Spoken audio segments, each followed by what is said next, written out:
चुंबकीय क्वांटम संख्या, magnetic quantum number. जब किसी परमाणु स्पेक्ट्रम को किसी बाह्य चुंबकीय या विद्युत क्षेत्र की उपस्थिति में प्राप्त किया जाता है, तो स्पेक्ट्रम की रेखाएं सूक्ष्म रेखाओं में विपाटित हो जाती हैं। रेखाओं का चुंबकीय क्षेत्र में विपाटन जीमन प्रभाव तथा विद्युत क्षेत्र में विपाटन स्टार्क प्रभाव कहलाता है।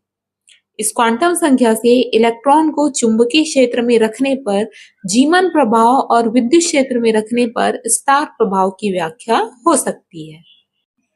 बाह्य चुंबकीय क्षेत्र के प्रभाव से किसी उपकोश में इलेक्ट्रॉन अपने को नाभिक के चारों ओर विशिष्ट क्षेत्रों में विन्यासित कर लेते हैं, जिन्हें हम कक्षक कहते हैं। चुंबकीय क्वांटम संख्या उपकोश में उपस्थित इलेक्ट्रॉनों के अभिविन्यासों की संख्या को निर्धारित करते हैं। इस प्रकार यह चुंबकीय क्वांटम संख्या उपकोश में उपस्थित कक्षकों तथा अभिविन्यास की संख्या को व्यक्त करती है। इसे स्मॉल m लेटर से प्रदर्शित किया जाता है। m के मान द्विगंशी क्वांटम संख्या l के मान पर निर्भर करते हैं।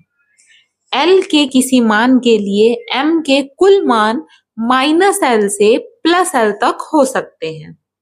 जैसे यदि मान लीजिए l = 0 है, अर्थात s उपकोश के लिए m के कुल मान अर्थात 2l + 1 होंगे।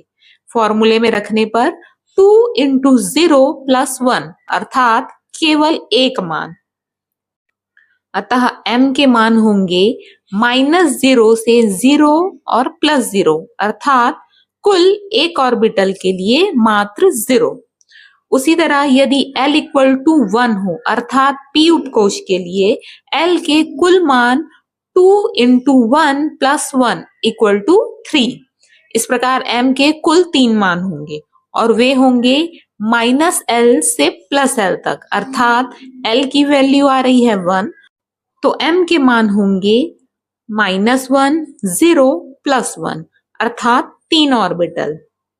इसी प्रकार यदि l = 2 अर्थात d उपकोश हो, तो m के कुल मान होंगे 2 × 2 + 1 = 5।